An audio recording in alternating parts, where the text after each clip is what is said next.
My wife shrieked at 2 a.m. demanding $22,000 for her son's hospital bill. I told her to call his real father, hung up, and by sunrise the police were reading my name off felony paperwork. That night started in my bed in Toledo, Ohio, with the furnace clicking like it couldn't decide if it wanted to live. February cold pressed against the windows and made the floorboards bite through your socks. The house was a plain little ranch on a quiet street near Alexis Road, paid off modest, the kind of place old men brag about because it means nobody owns you but the county tax office. Elaine wasn't in bed again. Fell asleep on the couch she'd set after dinner, eyes glued to her phone.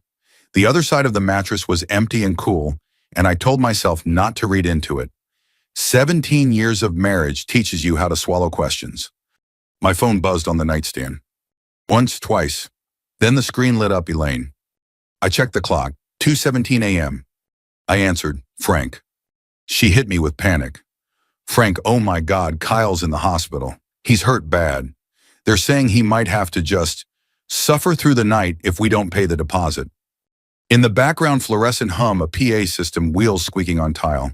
Hospital sounds, or at least sounds that wanted you to think hospital. Where are you? I asked. I'm with him, she said, breathy and sharp at the same time. They need cash. They need $22,000 right now. I sat up the room smelling like old wood and the menthol rub I'd used on my shoulders. $22,000. Yes, they said if we can't pay the deposit, they can't give him the stronger pain meds. He'll be stuck with the whole bill. Kyle Benson was 29, Elaine's only child. When I met him, he was 12 and skinny as a fence post, all elbows and attitude. I taught him to throw a baseball in the backyard and later how to drive in the church parking lot after Sunday service. I never adopted him. Elaine always said we'd do it later. Later never came, but the bills sure did. A dead battery at Meijer, a rent mix-up, a new job that needed tools. And every time Elaine would look at me with those watery eyes and say, he's trying Frank like trying was the same thing as doing. I swung my legs out of bed and stepped onto the cold floor. What happened to him? A fight, she said quickly. At a casino. He got jumped. He's in agony. Casino. My stomach tightened. Kyle liked casinos the way some men like fishing, said it was relaxing, said he had a system. I'd heard that word before from guys at the plant who'd lost their whole checks by Wednesday. Which hospital? I asked. Barton, she said, then added too fast, South Lake Tahoe. Tahoe. I stared at the dark window, the streetlight turning the snow piles gray. My pickup sat in the driveway, salt crusted along the wheel wells. Real life was here. This emergency was 800 miles away. Elaine kept talking. My Zelle limit is maxed. The cards are Frank, it's complicated. I need you to send it. Wire it, Venmo it, anything. I'll pay you back Monday, I swear. Why can't you pay? I asked. A beat. Then she went softer, the way she got when she wanted me to fold. Because we're tapped out, honey, and he's crying. He's asking for you. That old reflex flared, reach for your wallet, fix it, prove you're a good man. I felt it in my hands like they were already opening the banking app. Then another thought slid in behind it, clear as ice. She kept saying my son, not our son, my son. I remembered the last emergency call, 3:05 a.m. 2 summers ago, Elaine swearing Kyle needed money for a medical deductible. I sent it. A week later, I saw a photo on Facebook, Kyle in a nightclub bottle in his hand, grinning like a kid who'd found a cheat code. I'd confronted Elaine. She'd cried. I'd apologized for overreacting. That was the rhythm of my life. I paid, then I apologized. I swallowed. Elaine, call his father. Silence. Then her voice turned flat. Excuse me. Call Kyle's real father, I said. My voice wasn't loud. It was steady, like when you find a cracked part and you don't argue with it, you replace it. I'm not doing this anymore.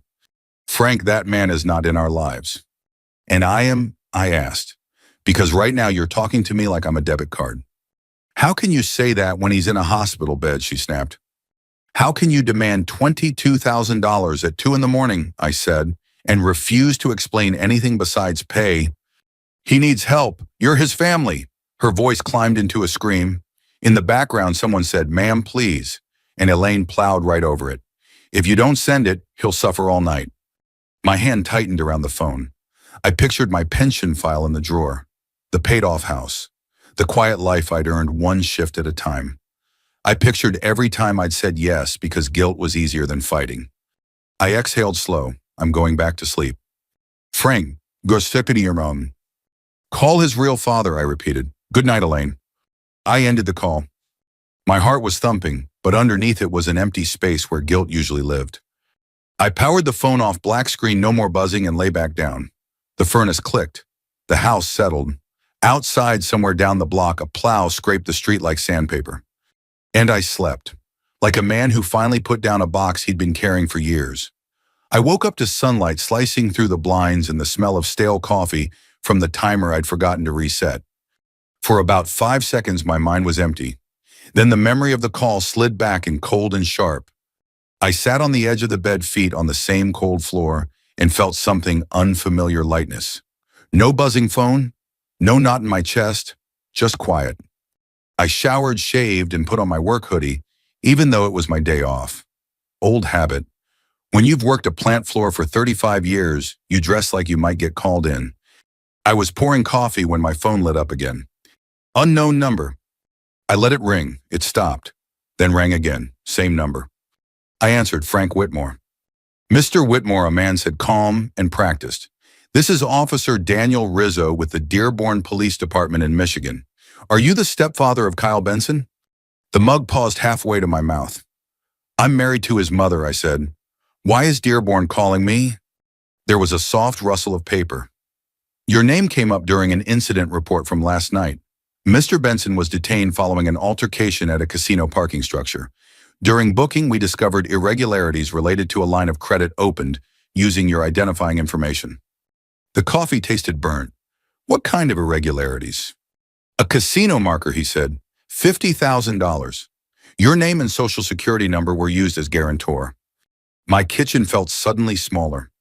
I didn't authorize anything I said. I understand, he replied. That's why I'm calling. We need to ask you a few questions and advise you to secure your financial accounts immediately. Is Kyle okay? I asked. A pause. He has injuries consistent with a physical struggle, non-life-threatening. He's being treated. However, he's also facing charges related to fraud and identity misuse. I leaned against the counter and stared at the calendar Elaine had hung last Christmas. Puppies and Santa hats. I'd circled my next union physical in red. Officer, I said I had no idea about any credit line. That's noted, he said. You may also be contacted by federal investigators if this escalates. I suggest you obtain copies of your credit report today. The call ended politely, professionally, like a man doing his job. I set the phone down and stood there until the coffee went cold in my hand. So that was it. Not a hospital bill. A trap.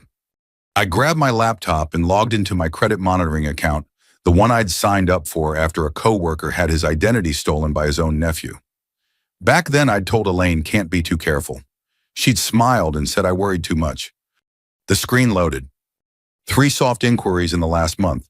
1 hard inquiry from a casino-affiliated lender I didn't recognize. My chest tightened. I printed everything. Then I did something I hadn't done in years. I drove to Rudy's Diner on Monroe Street. Rudy's was the kind of place that smelled like bacon grease and old coffee, where the mugs were thick and chipped and nobody rushed you out. It was where retired men went to remember who they were before their knees gave out. Ray Kovich was already there, same booth he'd claimed since Reagan was in office.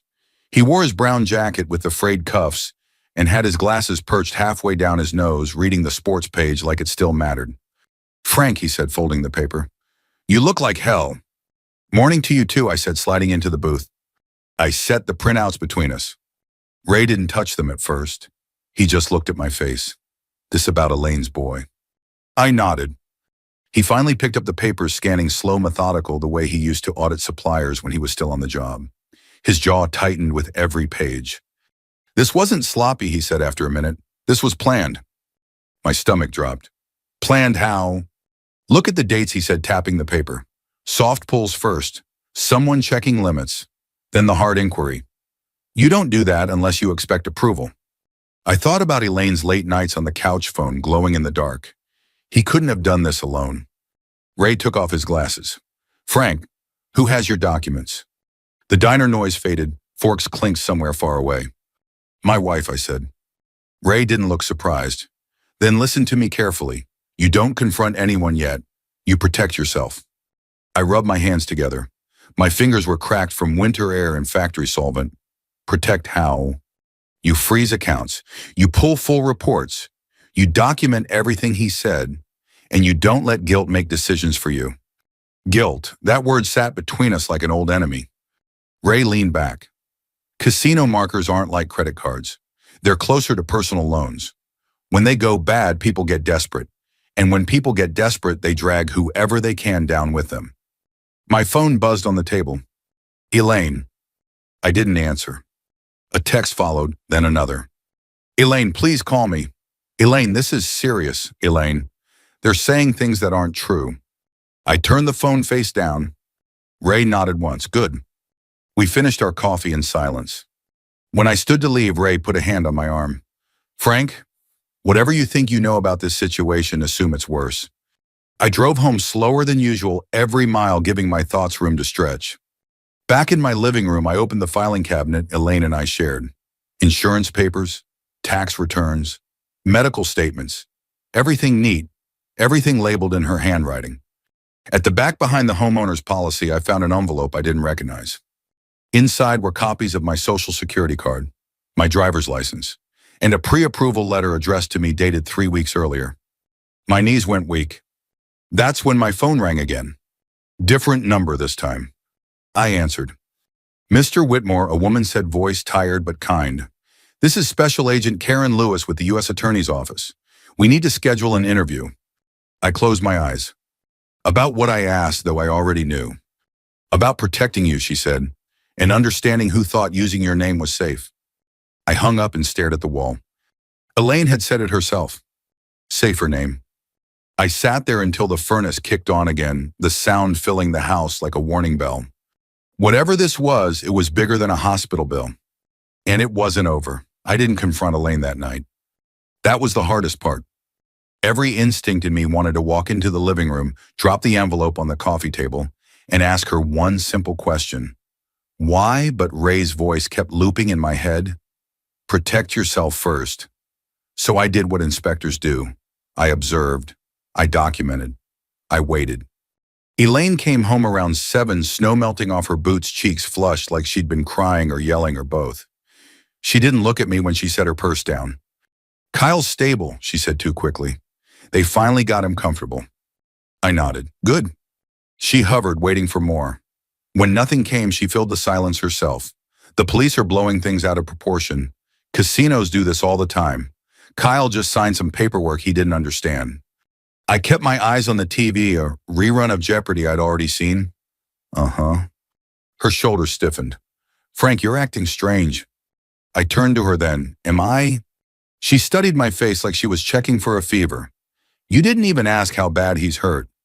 He's alive, I said. That's what matters. She nodded slowly like she'd won a small point. Exactly. So we need to be united right now. United. That word used to mean something to me. She went to bed early. I stayed up sitting at the dining table with my laptop and a yellow legal pad, the kind I'd used my whole career. The house was quiet except for the tick of the wall clock Elaine insisted on keeping because it reminded her of her father. I pulled full credit reports from all 3 bureaus. That's when the pattern showed itself. Not one big theft, a drip. Small cards opened and closed. Balance transfers that landed just under alert thresholds. Refunds from medical providers that had been rerouted to an account I didn't recognize, then zeroed out within hours.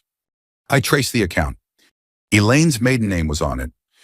My chest tightened, but my hand stayed steady. Write it down. Date, amount, source, destination. Inspectors don't panic. They measure. Around midnight, I found something that made me laugh out loud, one sharp, humorless bark that echoed in the empty room. Kyle's occupation listed on a credit application, logistics consultant. Yeah, I muttered, logistics. He'd been moving money all right, just not his own. The laugh faded, replaced by something heavier. I leaned back and stared at the ceiling, and without asking permission, a memory pushed its way in. Kyle at 16 gripping the steering wheel in the empty church parking lot, knuckles white. Easy, I told him. You don't fight the car, you guide it. He stalled 3 times, cursed, laughed, then finally rolled forward smooth as butter. Elaine had clapped from the steps like he'd just won the Indy 500. I'd been proud. God help me, I'd been proud. I snapped back to the present and underlined a number on the page. The total wasn't staggering yet, not compared to the plant guys who lost everything, but it was growing. Quietly, systematically. This wasn't Kyle freelancing stupidity. This was slow poison. The next morning I called Ray again. He came over that afternoon, snow crunching under his boots, his breath fogging the cold air. He didn't bother with pleasantries. We spread my papers across the table like a crime scene. Ray whistled low. She knows the system. She works the system, I said. He nodded. Medical billing teaches you how to sound urgent without being specific. People hear deposit and they stop thinking. I thought about that 2 a.m. call, the language, the pressure, the clock she'd put on me. Suffer all night. Ray tapped a line item. These refunds hear insurance overpayments. You ever see them? No, I said. She handled all that. He leaned back. Frank, this isn't just family drama. This is fraud.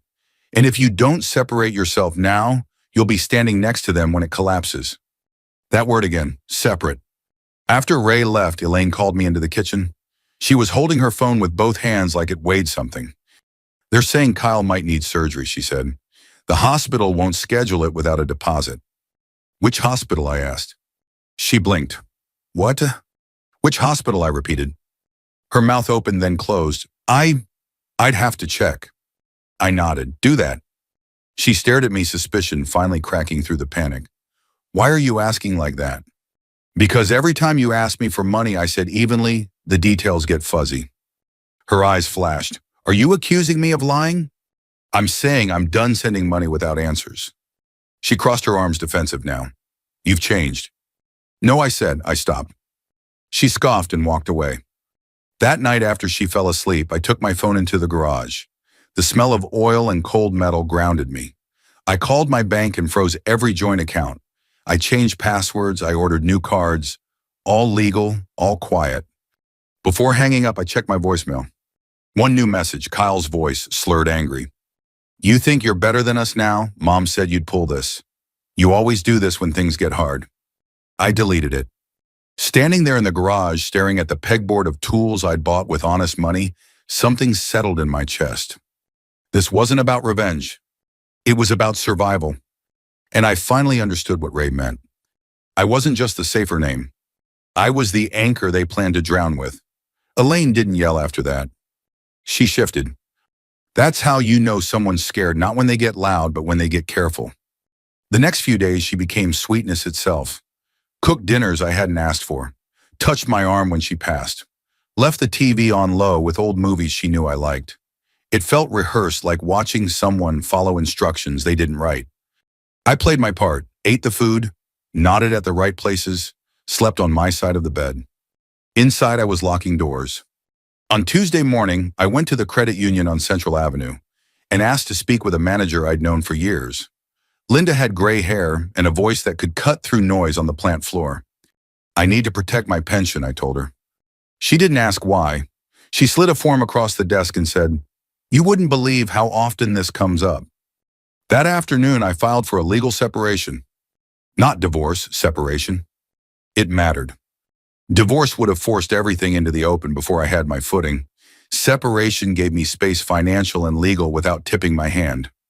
Ray had explained it plainly. You don't start the fire while you're still standing in the house. Elaine noticed the change within hours. What's this? She asked, holding a bank notice she'd found on the counter. Account freeze, I said. Temporary. Her eyes darted. Why? Because my name's attached to things I didn't sign for? She went pale, then angry. This is because of Kyle, isn't it? This is because of me, I said. That night she cried. Real tears too, or at least they looked real. She sat at the kitchen table, hands wrapped around a mug she wasn't drinking from. Frank, I'm scared. I feel like you're abandoning us. I leaned against the counter, arms crossed, the same stance I'd taken during safety audits.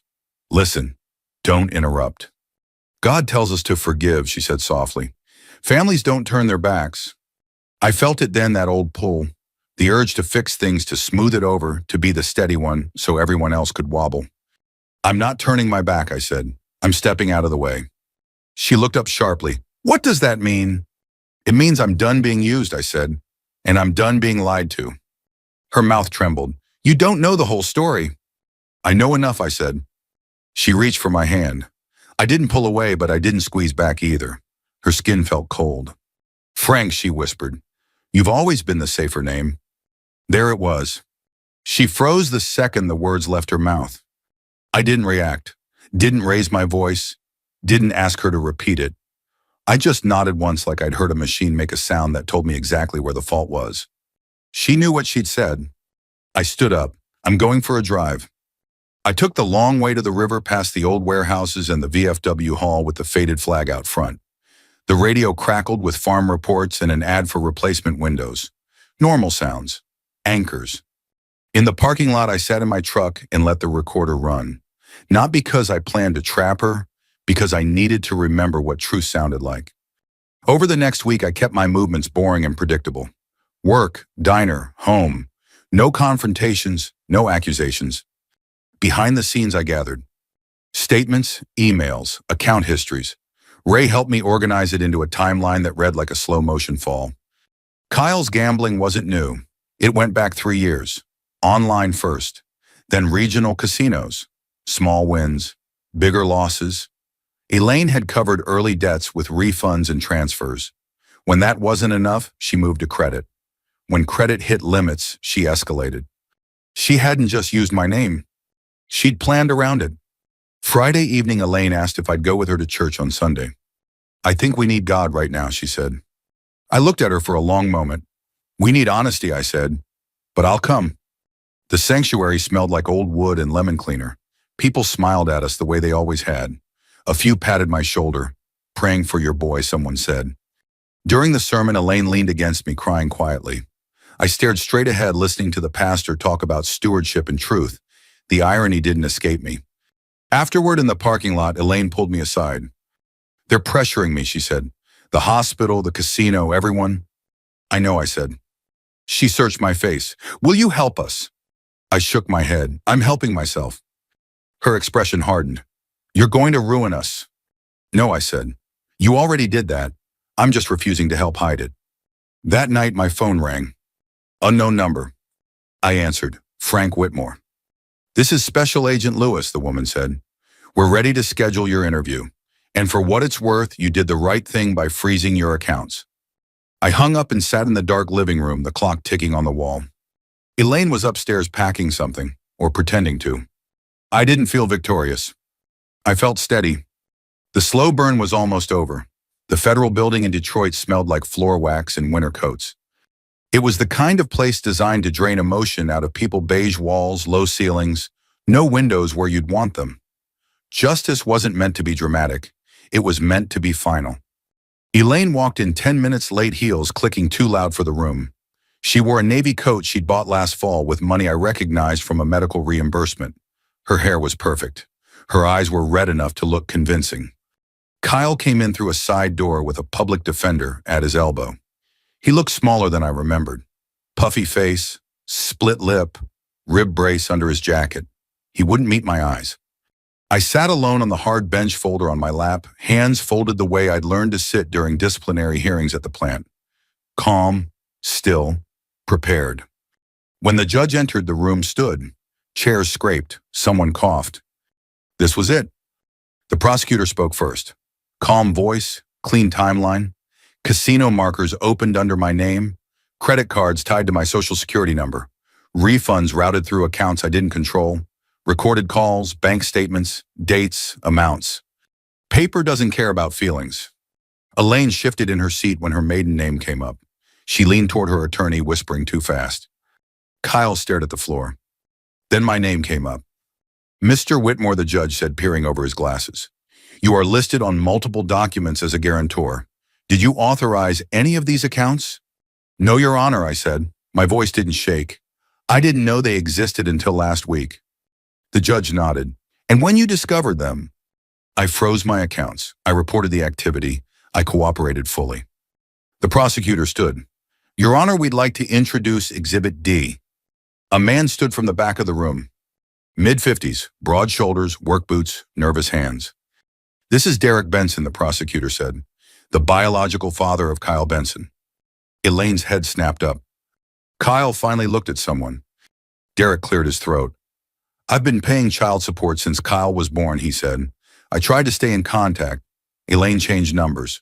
Moved. Told me Kyle didn't want to see me. Elaine shot to her feet. That's not true. The judge raised a hand. Sit down, ma'am. Derek kept going. I found out about the casino mess when a collection agency called me last month. Said I was the father. That's when I learned my son had been using Frank's name. Kyle's face crumpled. Mom said you wouldn't help, he muttered. Derek looked at him, pain plain as day. I would have helped you get treatment. I wouldn't have helped you gamble. The room went quiet. The prosecutor played the recording. Elaine's voice filled the courtroom, tinny but unmistakable. You were always the safer name to use. No context, no explanation. Just the truth, naked and ugly. Elaine covered her mouth. The judge leaned back, exhaled slowly. Mrs. Whitmore, do you dispute the authenticity of this recording? Elaine's lawyer whispered urgently. She shook her head. Kyle's public defender stood. Your Honor, my client was injured. He was under duress. Your client committed fraud, the judge said. While injured, both things can be true. He turned to me. Mr. Whitmore, the court finds no evidence you authorized or benefited from these actions. All claims against you are dismissed. Something loosened in my chest. Not relief exactly. Release. Then the hammer fell. Elaine was charged with conspiracy to commit financial fraud and identity misuse. Kyle's charges were reduced but not erased: fraud, assault, mandatory treatment. Kyle slumped in his chair like a puppet with cut strings. Elaine stood shaking. Frank, she said, stepping toward me as the judge called recess. Please, I was just trying to protect my son. I stood too slow and deliberate. People were watching, clerks, lawyers, strangers who would forget us by dinner. I spent 17 years protecting him, I said quietly. You spent them using me. Her mouth opened, closed. I paid my last bill for you, I said. It's called the truth. She reached for my sleeve. I stepped back. In the hallway, reporters hovered, but didn't pounce. This wasn't a scandal big enough to trend. It was small-town justice, the kind that ruins lives quietly. A man from my church stood near the elevators. He'd told me once that abandoning family was a sin. He wouldn't meet my eyes. Ray called me that night from his recliner. You okay? I am, I said, and for the first time it was true. Justice didn't cheer, it didn't clap. It just stood there, stamped and signed, and let me walk out. I moved in April when Lake Erie was still steel gray and stubborn with cold. The house sold faster than I expected. A young couple with a baby on the way wanted the quiet street and the paid-off bones. I wished them luck and meant it. I took what I needed and left the rest. Funny how little you actually own once you stop propping up other people's lives. I rented a small place near the water outside Sandusky. 1 floor, no stairs. A porch that faced east, so the morning light hit the coffee mug just right. The first night there, I slept with the window cracked and woke up to gulls instead of a phone buzzing with panic. Elaine wrote once, a letter, not a text, handwritten. I recognized the slant immediately. She said she was sorry, said she never meant for it to go that far, said fear makes people do things they don't recognize. I didn't write back. Not because I was angry. Anger takes energy. I was done spending mine. Kyle entered treatment as part of his sentence. I heard that secondhand through Ray, who heard it from someone at the plant whose cousin worked at county court. I wished the kid well and meant that too, but wishing someone well doesn't require you to carry them anymore. The church stopped calling. So did most of the people who'd had opinions before they had facts. A few weeks later, one man from my old bowling league found me. He sat down beside me at the Marina Cafe, ordered black coffee, and cleared his throat. I was wrong, he said. I judged before I knew. I nodded. Happens. That was it. No speeches, no absolution ceremony. Just 2 men watching boats bob and pretending that was enough, because sometimes it is. Life got smaller in a good way. I started volunteering 1 morning a week at the Union Hall, helping guys my age figure out paperwork they'd been avoiding. Pensions, beneficiaries, boundaries disguised as forms. You'd be surprised how many men don't know who's listed on their accounts. On Sundays, I cooked for myself. Real meals. Simple ones. Nothing that needed rescuing. Sometimes sitting on the porch with the lake wind in my face, I'd think back to that night, the 2 a.m. call, the demand, the way my heart had raced when I said no. I used to believe love meant never letting people fall. Now I know better. Love without limits isn't love, it's liability. Revenge didn't come with shouting or slamming doors. It came with silence, paperwork, and the quiet decision to stop paying for someone else's lies. It came with waking up and realizing the only person I had to carry was myself. If you're listening to this and you've ever been treated like a wallet instead of a partner, if you've ever been told that your worth was measured by how much you could fix, I want you to know something. You're allowed to stop. You're allowed to protect what you earn. And you're allowed to sleep through the night. If this story felt familiar, take a moment. Think about where your boundaries should be. If you want to share your experience, I'm listening. And if you want to hear more stories like this, stories about choosing dignity over guilt, consider staying with us. Sometimes the bravest thing you can do is hang up the phone.